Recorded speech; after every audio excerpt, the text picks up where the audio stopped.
Hello and welcome to the Darkest Dungeon. I am Chris Cavalier. This is going to be a fun game to play. As you can see, I have played the game to some degree. So let's go ahead and start a new game. We're going to go ahead and call this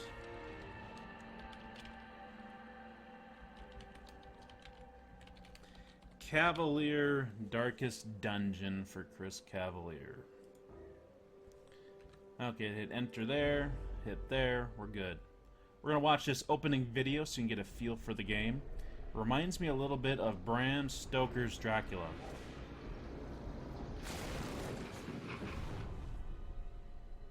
You will arrive along the old road. It winds with a troubling serpent-like suggestion through the corrupted countryside, leading only, I fear, to ever more tenebrous places. There is a sickness in the ancient pitted cobbles of the old road, and on its writhing path you will face viciousness, violence, and perhaps other damnably transcendent terrors.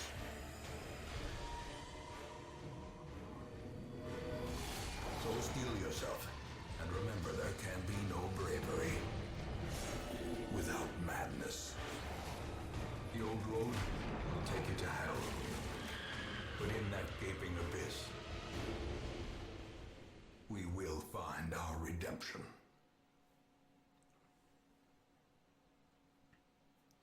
So I can guarantee you we are going to find madness in this game, as this game seems to be based around that entire concept. But it's going to be fun. Oh, come on now. There we go.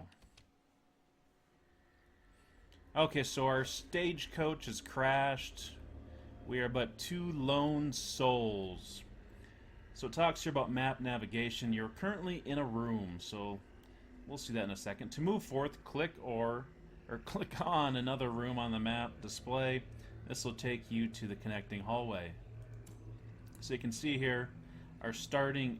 Anytime we enter a dungeon, it's going to have this green portal-like dungeon master front of the game master's book type of looking dungeon door, and then there's going to be a hallway that's always going to be 4 spaces long, or 4 little squares, and then we have another room.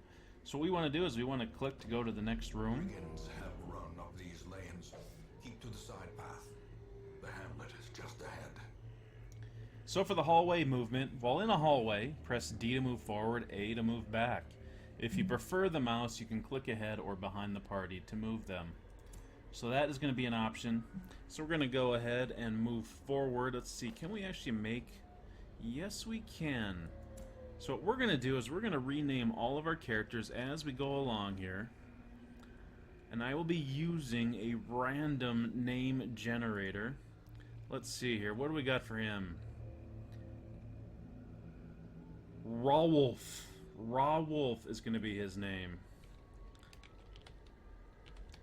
So there we go. There's Rawwolf, the Seeker Crusader. Excellent. So he is good to go. What's your name going to be? Let's see here. Cuthcrow. Cuthcrow. That is a weird name.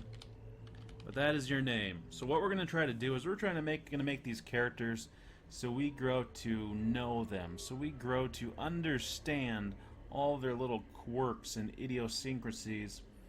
And then we're going to watch them die and be very sad and upset. And you're probably going to blame me, but it's really their fault. They're the ones that are swinging their blades. Okay, so now that we have our characters named, we have Cuthcrow, we have Rawwolf. We are ready to venture forth. You can see the game has quite a distinctive appearance to it. That all may hear of your arrival. So it says, kill the enemy. Combat is turn-based. On your hero's turn, click a skill icon and then click on a highlighted target. If you can't select a particular skill, it's because that hero needs to be standing in a different spot, or there are no valid targets. Mouse over the skill to see the requirements. Okay, so you can see here I have 4 abilities. They're all set up in a hotkey 1 through 5. We don't want to use 5 unless we have need to. So what we can do here is we basically can try to open a vein on them. You can see down here it's going to have a base accuracy, it's going to have a damage modifier, and it is going to have a condition that it can apply. In this case, we can possibly inflict a bleed upon him, which is going to be a damage over time if you are familiar with your MMOs and such. It will do 2 points of bleed damage per round and it'll last 3 rounds. There's a 100% base chance it'll happen.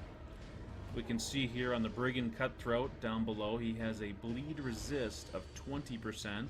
He's also going to have protection of 15%, which is going to be a damage reduction of 15% of damage that he would take. It's not going to affect your bleed damage. It doesn't affect the damage over time abilities. He does have a dodge of 2, which is very low. His speed of 3 is roughly average. So anyways, here we have an 83% chance to hit. You can see there in the right under the Brigand Cutthroat.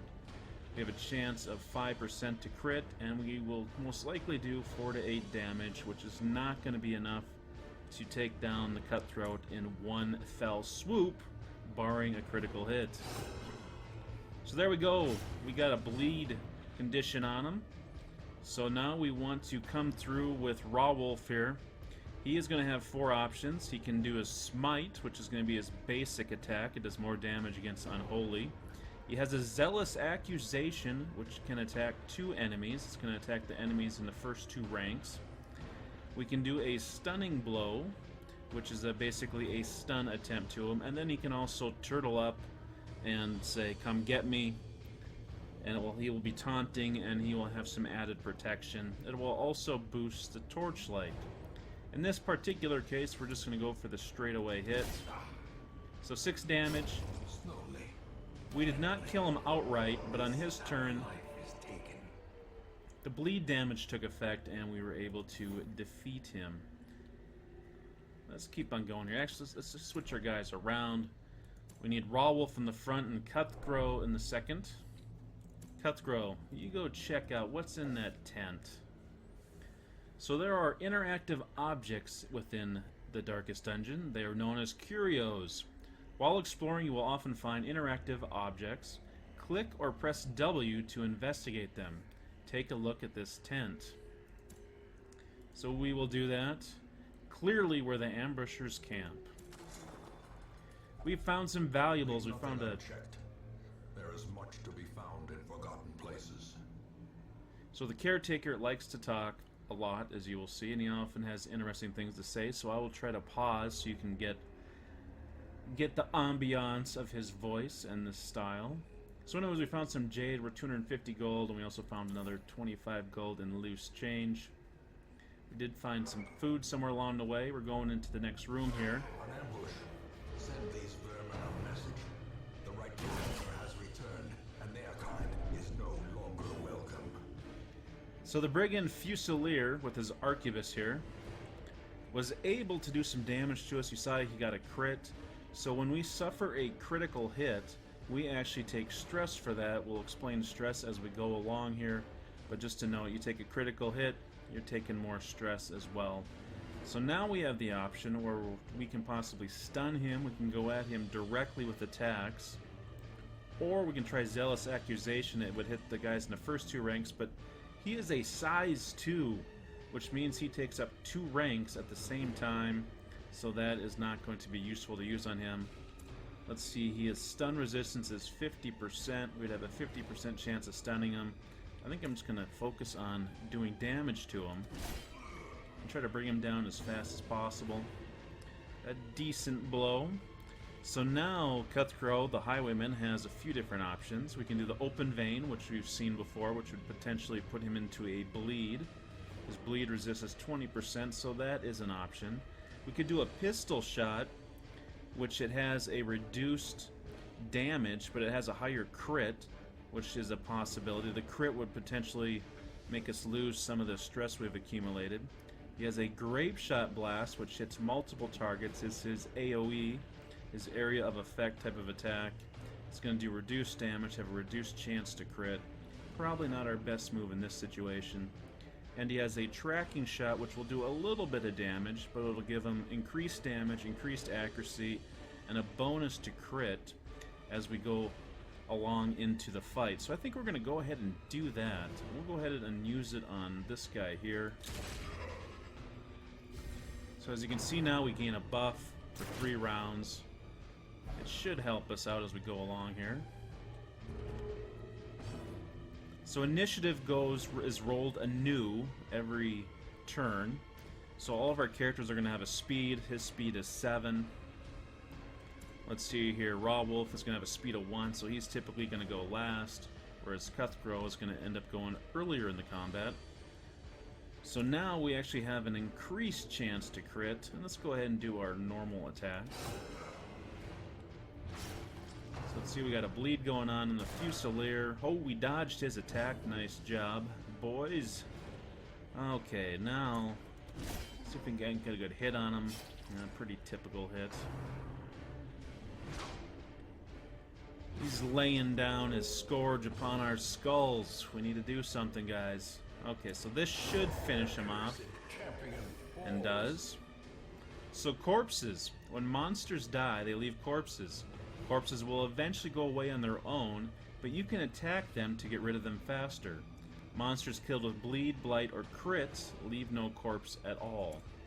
So he does have a corpse since we did kill him with our normal attack. Let's see here. So now Raw Wolf has the problem that he can only really attack this corpse here, which to me is a little bit silly. And we'll see that we can actually solve that problem, but we'll do that after the combat. Okay, so he crushes the corpse. That was very brave of you, Raw Wolf. Okay, let's go ahead and open up the Fusilier's vein. Watch him paint the ground red. Okay, he misses us. Now we can go back in here and show him what for.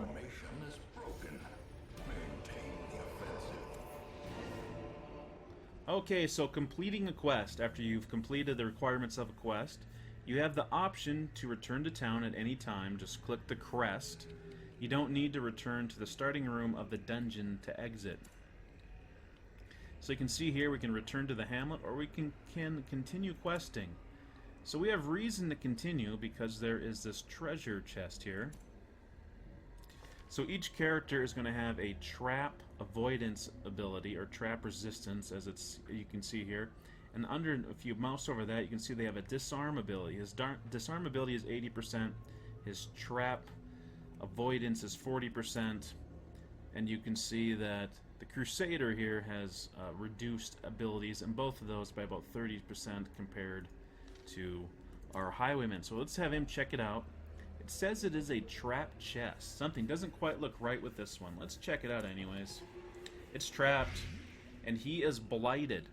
So if you sometimes fail to open a trap, or to disarm it rather, you will end up having a blight disease, direct damage, or possibly a bleed. So that is something to be aware of. So you want to make sure you have the right guy doing the right task.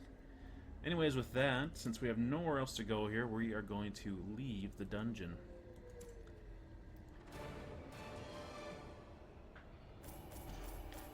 Okay, so it looks like we get 5,000 gold as our quest reward.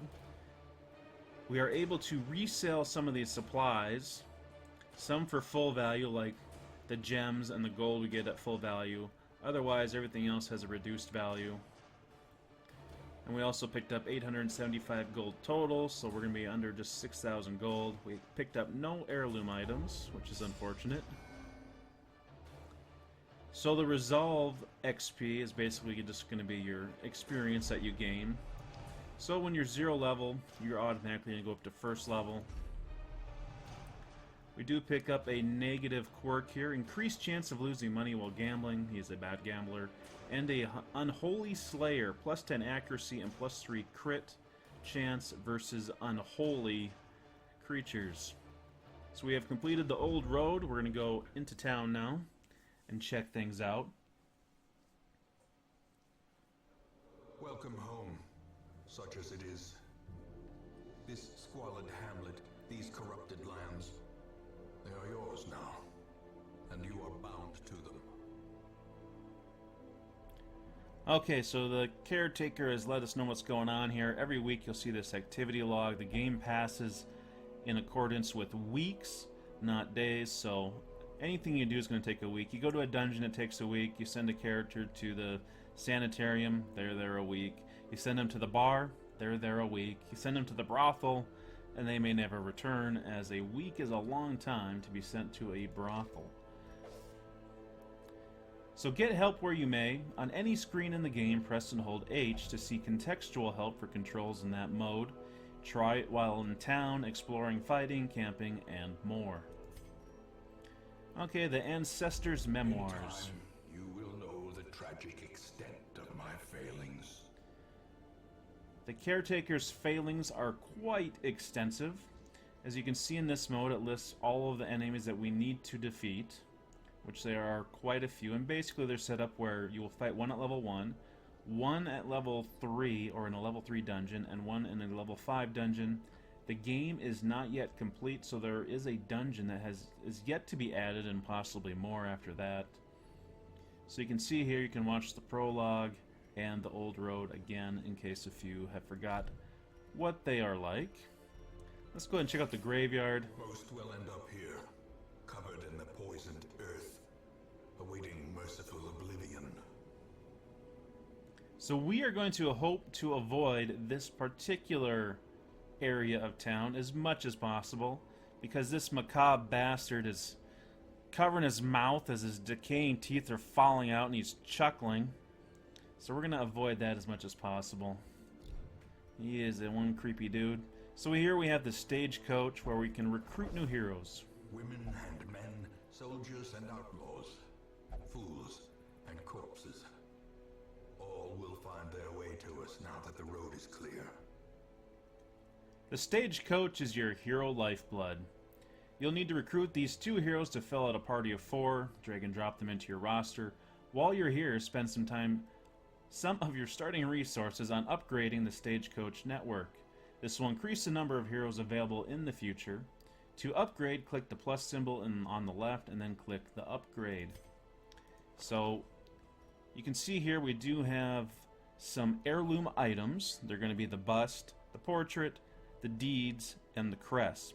So you can use those to upgrade all the buildings in the game. Starting out is basically the only one we have that we can upgrade. It's the stagecoach. So it can basically do 2 things. We can increase the number of recruits available per week. So right now we just have 2. Or we can increase the size of our barracks, which is going to be the number of heroes we can have on our roster. Up here you can see that it is 2 of 9. So we're a ways away from needing to upgrade that. And looks like we get upgrade each of these at least once. So let's go ahead and increase the number of heroes. More arrive, foolishly seeking fortune and glory in this domain of the damned. So this won't take effect until next week.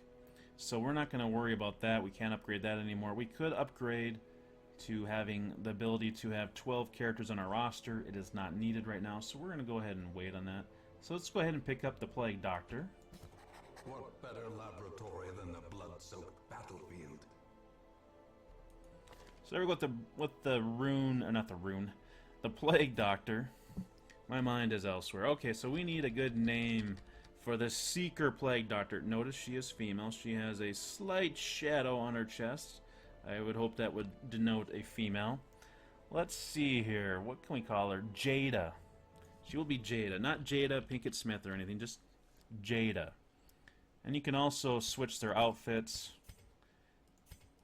Let's see. For Jada, I think we need to go with a green-esque type of outfit. We want to make sure we hit return there. So we got Jada. And now we can look at our Seeker Vestal, which is pretty much a cleric, if you will. A sister of battle, pious and unrelenting. So she will need a proper name. A proper name that we can sing tales all over and over and over again. Okay, what do we want to call her? Let's see here. We will call her...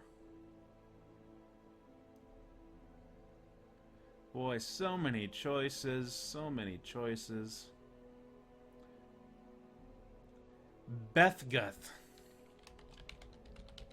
You have to love the random name generators. Okay, so I picked probably the worst of the worst. So now we have Rawwolf, our Crusader Cuthgrow, the Highwayman, Jada, the Plague Doctor, and Bethguth, our Vestal, or our Cleric, if you will. Oh, she has a healer skill. That is good. She also has a Manic. She's Manic for money. I have a feeling that is bad. Some of these manias that they have will drive you to insanity. So we're going to hurry up and do another quest. And morbidity. Your work begins. So we're going to go ahead and put all these characters in here. They're going to call them the usual suspects. So we're going into the ruins. We're going to do the estate map skirmish. It's going to be a short map. There's 3 lengths of map. Short, medium, and long. It's an apprentice level 1 dungeon, which is appropriate since our characters are all level 1 or 0.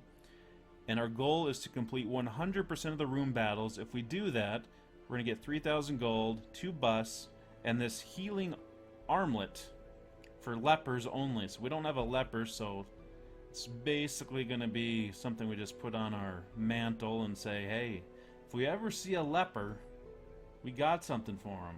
We can take care of him. The cost of preparedness, measured now in gold, later in blood. Alright, so we need provisions for our journey. We'll want to take different supplies depending on the region we're going into, how long the quest is, and always bring in some food and torches. So the first quest is a short quest. It's suggesting that we bring 8 food and 4 torches. We're going to err on the side of caution, I believe. We'll bring 6 torches. We'll go ahead and bring 8 food. That sounded reasonable. We'll go ahead and bring 1 shovel, 2 anti-venom, 2 bandages. Now let's bring some medicinal herbs, and we will bring a skeleton key.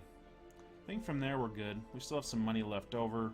It's always good not to quite deplete this unless you can guarantee that you're going to be able to complete your quest. So anyways, we look good. Let's embark.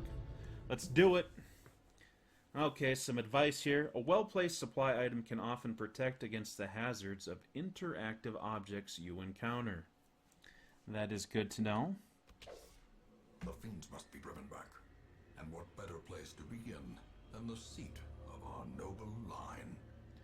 So it says here the hero panel. Right-click on a hero's image or portrait at any time to bring up a detailed panel showing all of the hero's quirks, skills, and resistances. So let's do that quickly. So we can see here we have our name of our character, what class they are. He is an apprentice crusader, and apprentice is basically going to be a title for his level. If you remember back to old Advanced Dungeons and Dragons, you would have titles for your levels. It was always kind of fun. So he's level 1. You can see here it does list how much stress he has, which is not much. It's 11 out of 200. We'll talk more about that later. He has 1 positive quirk, so your positive quirks are going to be on the left side of the quirks, negative on the right, or it's going to be yellowish or lightish and red. So anyways, he has Warrior of Light. He gets plus 10% damage if the torchlight is above 75. Again, we'll get into the torchlight as we go. He's God-fearing, a kleptomaniac, and a bad gambler. So basically, he takes everything and he loses everything. So that is bad. So we have our base stats down here. You got your hit points, your dodge, your protection, your speed, your accuracy modifier, your crit rating, and your damage. It says here what type of weapons you use, what type of armor you use, and as we upgrade buildings, these will be changed slowly. These 2 slots are for trinkets, which we do not have any as of yet. Then we can have up to 7 different abilities. We can select which ones we are going to have active, and to put them in an order that you like is a little bit clunky as of right now, but if I want to have my smite in the first slot, I'd click it first. If I want my stun in the second slot, I'd click it second, then third and fourth, and you'll see how they will line up. And we also have some camping skills which are irrelevant on a short dungeon, so we will not go into that quite yet. And you can see here we have our resistances and any diseases we may have, which at this point we have none. Thank you very much. So Cuthcrow, he has a hard noggin. That is good to know. Quick reflexes, an unholy slayer, and he's a known cheat. And I imagine these kind of all go together. We may be making some stories about these characters. So let's see, for him, we could say, well, geez, he's a known cheat, so he gets hit on the head a lot, which is giving him a hard noggin. And he has quick reflexes, which is kind of circles back to him becoming a known cheat, because he's able to palm objects, say coins, cards, whatever. His Unholy Slayer is totally unrelated to this. Well, it doesn't have to be. You could say that he's doing all this for the simple cause that he wants to destroy undead, because, let's say, his sister was consumed by undead, and now she is an undead herself. I don't know.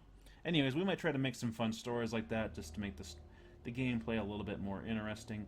So again, we can adjust however we want these abilities to go. I typically like to have my melee attack first, and then maybe go ranged, AoE, and our self-buff. Okay, Jada the Plague Doctor. She is a Cove Explorer, which is interesting since the Cove has not been unlocked for us as of yet. It's one of the dungeons we can visit. She is off guard, meaning she is a bit slow on the first round. And she has Satan Phobia, which is a minus 20% stress resist versus Unholy. So, I don't know, with her you could say she likes to sit back and watch, so she is kind of a observant type of character. For the simple reason, she likes to notice if somebody is possessed or not, which makes her Satan Phobia kind of go into the Cave Explorer. Maybe that's where she first witnessed these type of bizarre things or heard stories about it, and so she does not. She is very cautious in the Cove, which gives her this scouting bonus. I don't know. Just kind of making it up as I go along. Bethgift has the Healer's Gift, which is only going to affect our healing abilities when we are camping, which we can't use when we are in a short dungeon, so that is totally irrelevant in this first dungeon. Let's see, Paranormania. She's obsessed with the paranormal. I know I'm saying that wrong. And she is a Plutomania. She has a manic for money. So obsessed with the paranormal and a manic for money. I don't even know where to go with this one. Maybe she became a healer so she could make money doing it, and then she wants to use it to research the paranormal. I don't know. Anyways, that's what we got. Let's hurry up and get going here before I jabber on too long. So we have an interesting option here. We can go up or we can go this way. To note, if we go one direction, if you travel back over a direction you've already been or a hallway you've already been through, you are going to accumulate stress doing so. And this is pretty much unavoidable in this particular map. Okay, we found some gold. I love the artistry in this game. So cool. So we're going to pop a torch. So the radiant light right now is 95. You can see there's that plus scouting, plus monster surprise. So we have a bonus to scouting, we have a bonus to surprise monsters. As the torchlight goes down in increments of 25, so once we get to 75, our scouting percentage chance goes down. We have a less chance to surprise the monsters, and they have a better chance to surprise us. And also crits become a bigger factor as we go deeper into the darkness. So let's see, who should we send in to the confession booth? We don't really have an item that we can stick in there that's probably going to be very helpful. So Bethgift goes in there and has a bad experience. They tell her about, I don't know, they talk about paranormal in there, or she discovers something paranormal in there, and she is freaked out. Okay, so we surprise these guys. This guy back here is unholy. He is an undead. He throws his goblet at us. These two guys are just kind of bruisers that are going to jump ahead and try to pound on us. So let's try to get rid of them as soon as possible. Let's see, we could do our Grape Shot Blast. We'd have 3 opponents we could hit. Is that going to be our best move? Probably not. Let's go ahead and focus on this guy with some Open Vein. So we got him bleeding. That's good. So this guy can actually do a bleed attack as well, called Incision. It is not as big of a bleed, but they do stack, so that is probably a good maneuver. Confidence surges as the enemy crumbles. We put him down outright. So let's see, we could stun him because we don't have a great chance unless we get a crit of putting him down. So let's stun him. Pummel to the face. And now she has the ability to do a stun called Dazzling Light. I think we will do that to this guy back here. So now they are going to get their turns, and they're going to not be able to do anything. They do gain some stun resistance after being stunned, so it is difficult to continuously stun lock somebody. However, it is a little bit possible. Let's see here. I could do a Plague Grenade, do another Incision, could buff somebody else. I could clear the corpses, which could be interesting. You know, maybe we'll just do a Plague Grenade back on this guy. So now he is blighted. Blight works a lot like bleed, except for it works on undead that have no blood. So anyways, we took some stress there from that guy. Gonna open his vein. Oh, we did not get a bleed. So now we see we can try to stun one of these guys if we want. Let's see, who do we want to stun? So this guy's not going to survive his turn. He has 3 hit points. The Blight's going to do 3 damage on his turn, so he's not going to survive. So we'll stun this guy. He resisted. And he just gave this guy a new belly button, basically. It was not very kind of him. Okay, let's go back to this corpse idea here. So there are corpses there. And so they basically get in our way. Or is it merely a trick of the light? So as I was saying, we have the corpses there. So we can go into options if we like and say, monster leave corpses, and say, no, I don't want the monsters to leave corpses. I think that's stupid. You know, I can't remember any tabletop game where a corpse, unless it was moving and attacking me, you know, it was actually an obstacle in the game. You know, it seems kind of silly that that is a factor. So anyways, I'm going to take them out. And if you all decide that that is in defiance of the game, you can let me know that, and I'll think about changing it. The heart attacks option is actually kind of interesting. We're going to leave that one in. So we're going to save there, return to the game, and move forward.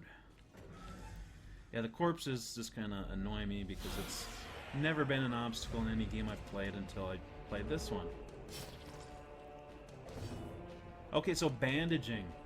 Your hero is bleeding. If you wish, you can use a bandage from your inventory to stop the flow. Right-click on the bandage while it's the injured hero's turn. So that means he needs to bandage himself, basically. He's going to take 1 damage for the next 2 rounds. I would consider that pretty insignificant. Percentage-wise, even for his health, it's not that big a deal, so we're not going to worry about it. So here we got two unholy guys who do not bleed, no matter what we do. But we do have 2 other guys that we can attack here. We could actually try to do a pistol shot and maybe take her down, just so she's not doing stress damage to us. We could try to damage 3 of them. Let's go ahead and try the grape shot. It's going to do damage to 3 of them, so we did a total of 12 damage, which is decent, but we weren't able to put anybody down, which is bad. So the Plague Grenade right here is probably our best choice. It's going to apply a blight, possibly, to both of them. So now they both are blighted. They're going to end up taking 9 damage eventually. Let's see, we can stun somebody or we could heal somebody. No, I was hoping that we'd get rid of her before it was her turn, but we're not. So let's go ahead and stun her. So now she is basically out of it. She's going to take 3 damage on her turn. Did we stun her? No, I'm not even so sure. Anyways, let's go ahead and do our Zealous Accusation here. We'll try to put both these guys down with 1 hit, and we miss. So our stun was not effective. She is going to attempt to push him, which is successful. So now our order is all messed up. You'll see how that is significant when we get to that.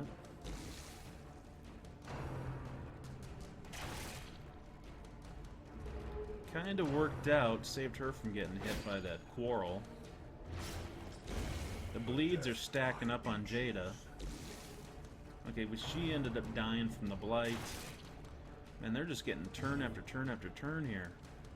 Not cool. So we need to do some healing, I think, before he goes and dies on us. Okay, hope that helps you, buddy. Okay, so he only has 2 options from this particular location. Let's see, he can do his tracking shot, which would do 2 to 3 damage. I think we want to go ahead and do this pistol shot and try to bring this guy down. So not quite enough. That is somewhat disappointing. Let's go ahead and try our Zealous Accusation again. He swings and misses. Damn you, Raw Wolf. You need to hit that. Okay, so now, let's see, from rank 2, he cannot use his Plague Grenade, so where you are also affects if you can attack certain ranks or not. So he is going to be somewhat limited. Let's see, I could shuffle them. You know, you might just have to go ahead and try doing some straight damage to somebody. Okay. Oh, we could do the tracking shot on him or him. No, it'd have to be on him. So now he'll get a buff. That ensures that he's not going to make it. I'm thinking here we want to attack this guy. Oh, man. We needed you, Jada. Where were you? In our time of need, you're screwing around. Let's see, if we stun him, we have a chance of actually putting him down. 3-point crit, we'll take it. As you can see there, that reduced some stress. 4 for 3 of those guys. The slow death, unforeseen. Okay, so he can try to just blast this guy in the skull, and it works. We do pick up some holy water. Promises success. So I'm going to rearrange our group a little bit here. See, 2 damage for 1 round. Oh, I think we can hold off on doing any healing on that. We are looking kind of rough, though, for hit points. We might... Oh! Good job, Raw Wolf. You found it. You found it.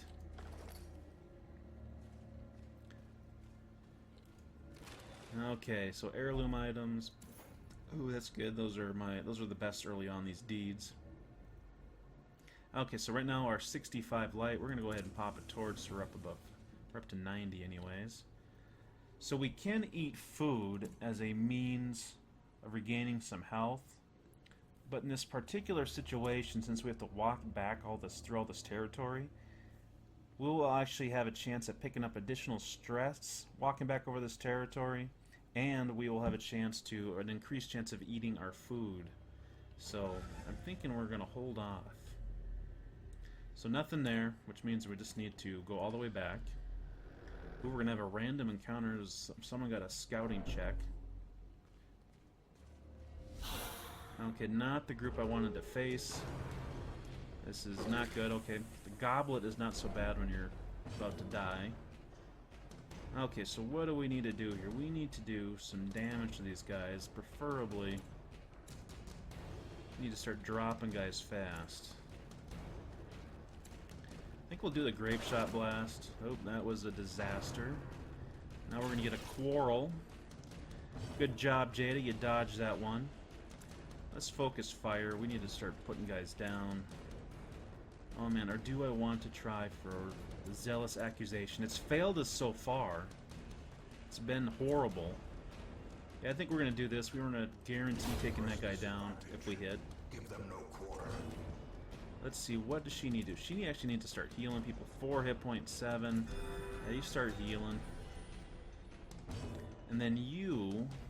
Let's see, what could you do? So your incision attack is not going to get a bleed against any of these guys. They're all unholy.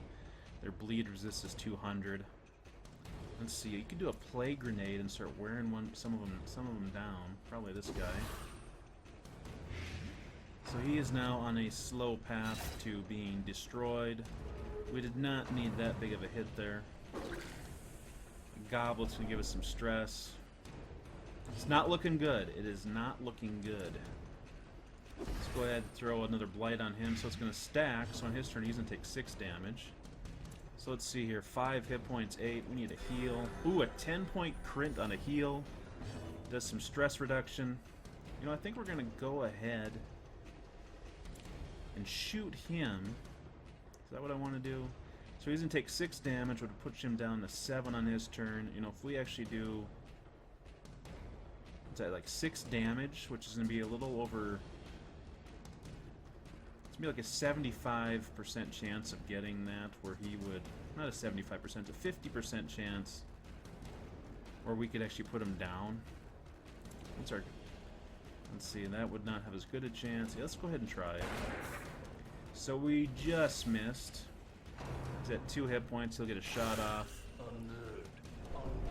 He hit the right person to make sure that we keep on chugging along here. Let's see, we could try taking him down. I think that's what we want to do. The bump in the night here could hurt, or the graveyard slash. Yeah, that's not good. As life ebbs, terrible vistas of emptiness reveal themselves. So when we're at death's door, which means 0 hit points, we will suffer stat penalties, and any further damage has a chance to kill us. We can heal him to get him off death's door. So let's hope... Oh, good. So that actually paid off, that he had the blight. You can see here his accuracy, her accuracy rather, Jada's accuracy goes down by 10, her damage is pathetic, her speed goes down. So we need to get her healed, or we need to kill this guy and then give her some food, something. So that does not do the trick. So we can heal her now. And we are out of the trouble for the time being. Nice dodge there, Cuthgrove. Now we got Raw Wolf up to bat here. Let's see, let's go ahead and try to put him down. Good job. So this run is proving to be a little bit more dangerous than I had anticipated. That's kind of the way the game goes. Sometimes you're lucky, sometimes you are not. So we've already gone through that. We're picking up stress as, you know, we got the thing going on. Oh, we've already been here. Why are we going here a second time? So they're twiddling their thumbs, unhappy. Don't know why it builds in more stress. And here we're eating. So there goes half of our food reserves, which is not good. So we got a torch here. And just hit the W key to pick that up. Let's see. Do I want to eat food? Oh. You found it. Yeah, way to go. Way to go. Okay, so we're going to have him go in here since there's a chance of building up stress as we saw earlier. He is absolved of a sin. He is no longer a known cheat. By going in to the confession booth, word spread throughout the world that he has a fair hand. He is not a cheater, which is kind of funny. Okay, let's keep on moving here. Ooh, she found a trap. Good job. Looks like she dodged it. Ooh, here we meet some more friends. We are already in trouble hit point wise. So he's on the verge. On the verge of no longer being vergeable or something. So let's see here. Let's go ahead and do the grape shot blast. It's not going to drop anybody, but it will get everybody down a bit. Let's see, you could do the plague grenade. It would be a great move. So they are going to be disintegrated by the blight. Let's see, she could stun somebody, which could be useful, or she could heal somebody. Wow, decisions. I don't think I can do enough to actually drop anybody. Except if I hit him, he would probably die in his turn. Wow, that's a... No, I can't do that. I need to heal. Need to heal Jada. She's crying out for help. Nice dodge there, Raoulf. Okay.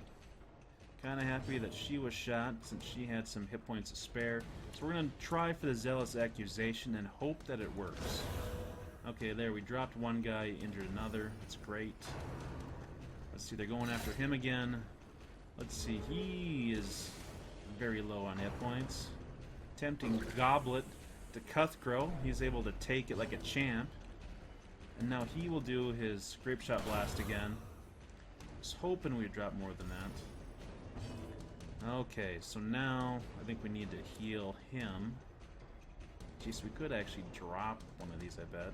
No, we need to heal him. Tough decision. Okay, so you can go in and attack. Let's see here. That's going to do 3, so if you just hit, it'll help. It'll put him down. Ooh, is that going to drop him? Nope, he's on the verge. Gently. This is how a life is taken.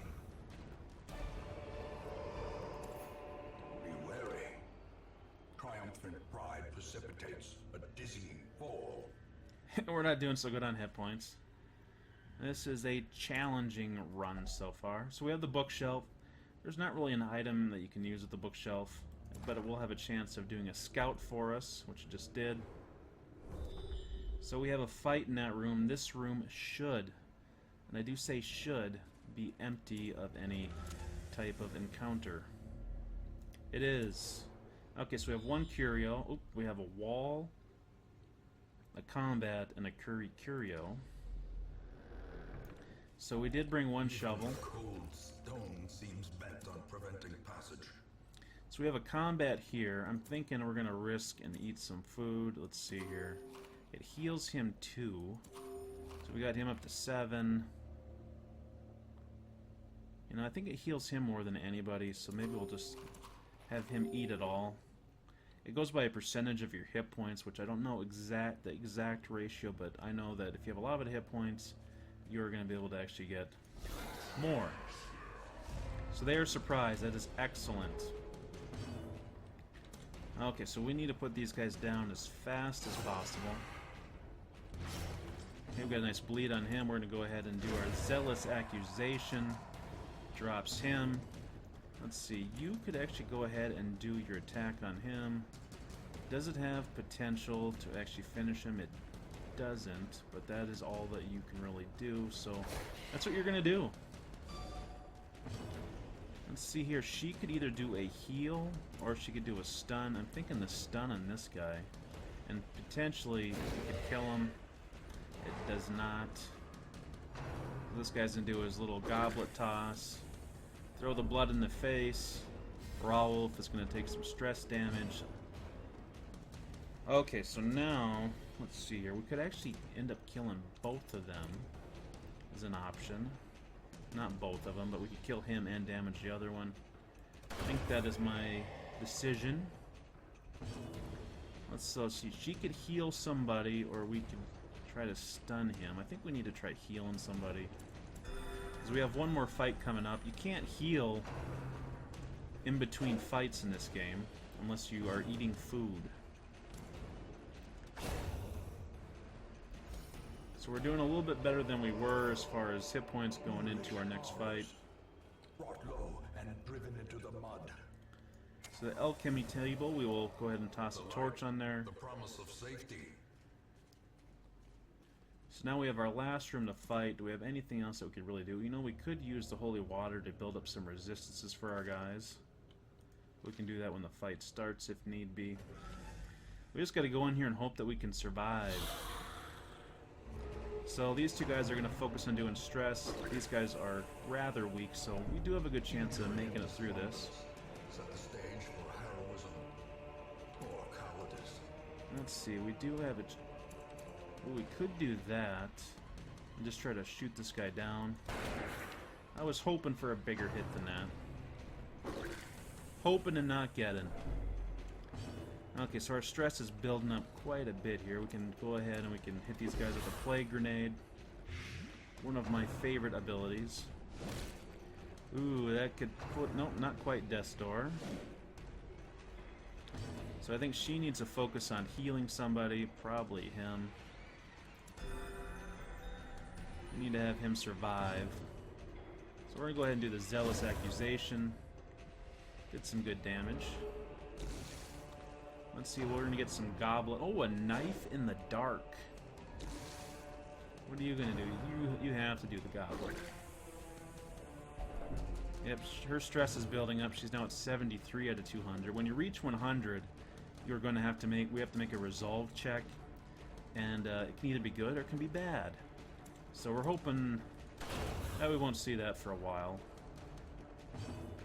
Okay, so you can go in here and just damage somebody. One guy left.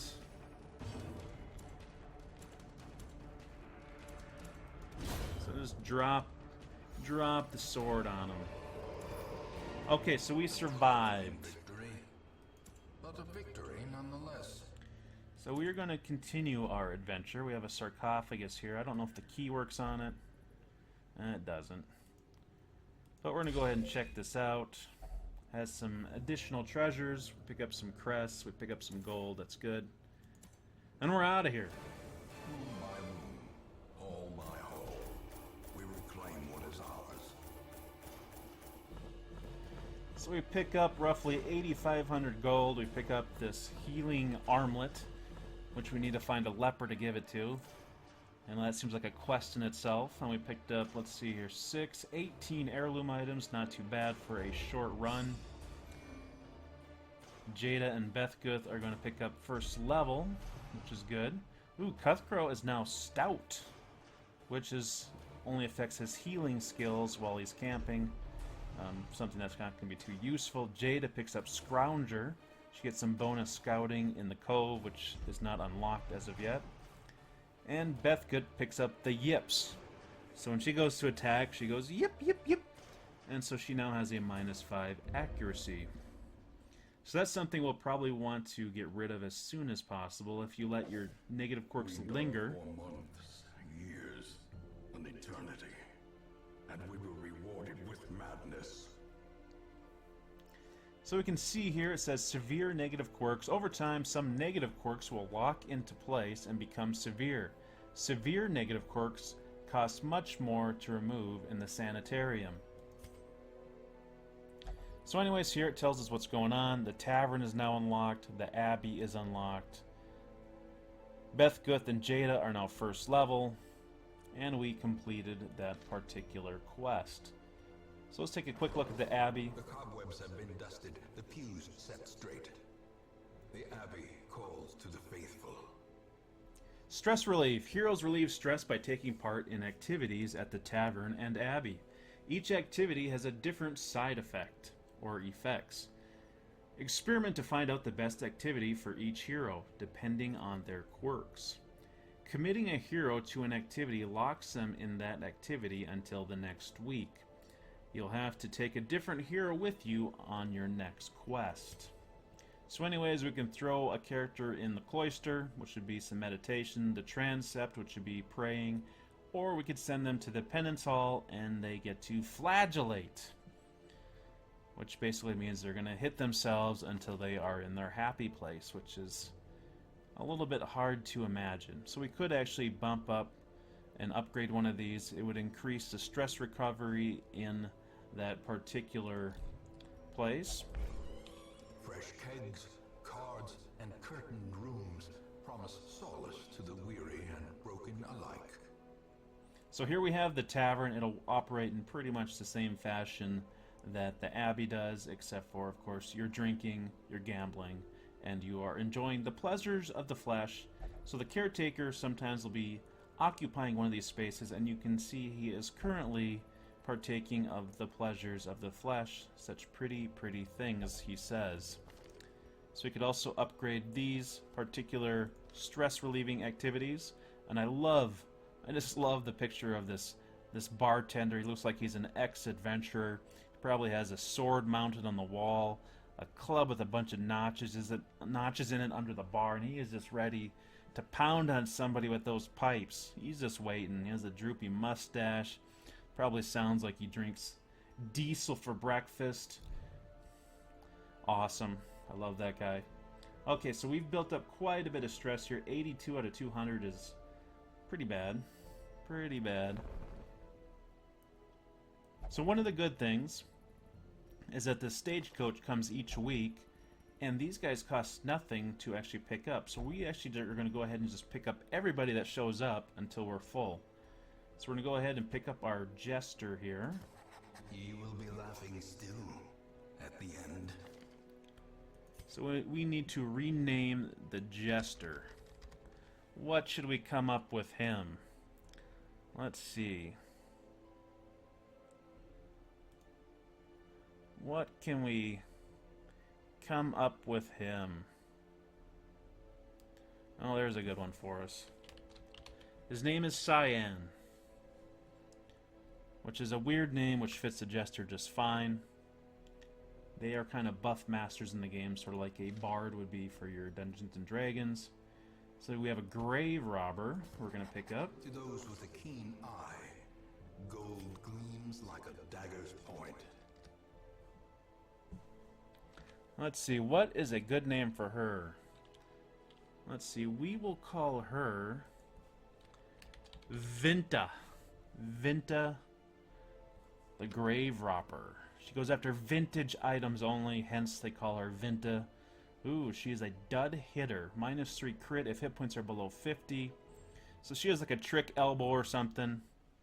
She's also a night owl and a clotter. You know, we could make up all kinds of weird stories about her. Let's see, the Plague Doctor. So we're going to pick up a second one of these. If we do get the opportunity, we might drop him in favor of somebody else. What better laboratory than the blood-soaked battlefield? So we're going to leave this character with her original name, rather, until we actually use her. We may not use her right away, and if we don't, we might not end up using her at all, because we may replace her. So let's see here. We could increase the number of characters that we have coming in, which could be useful, or we could increase the roster size, which I kind of like that option better. I kind of like to max out my roster as soon as possible. Or not max out my roster, but increase the size of the roster. So I think we're going to do that first.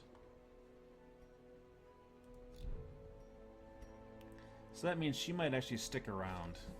So let's go ahead and let's give her a name. Give the Plague Doctor a name. Oh, there we go. Britchel.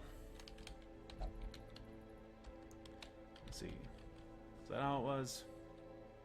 There we go. So Britchel, the Plague Doctor. Let's see. She is lygophobic. So she receives additional stress if the light is below 26. So she doesn't like the dark.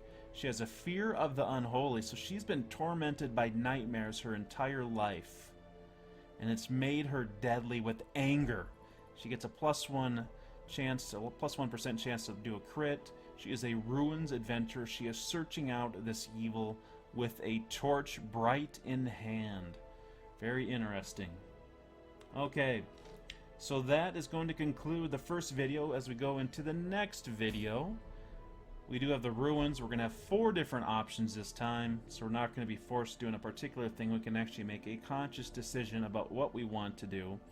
They will have different rewards available. They will have different lengths. Say we could go on a medium run here. It has a Book of Rage. Let's see what else we got. We have the Grave Robber. Blighting Satchel gives our Grave Robber an increased chance to apply blights. So anyways, we will have to pick that out, decide what is our best option. I'd like to thank you all for watching The Darkest Dungeon. I am Chris Cavalier.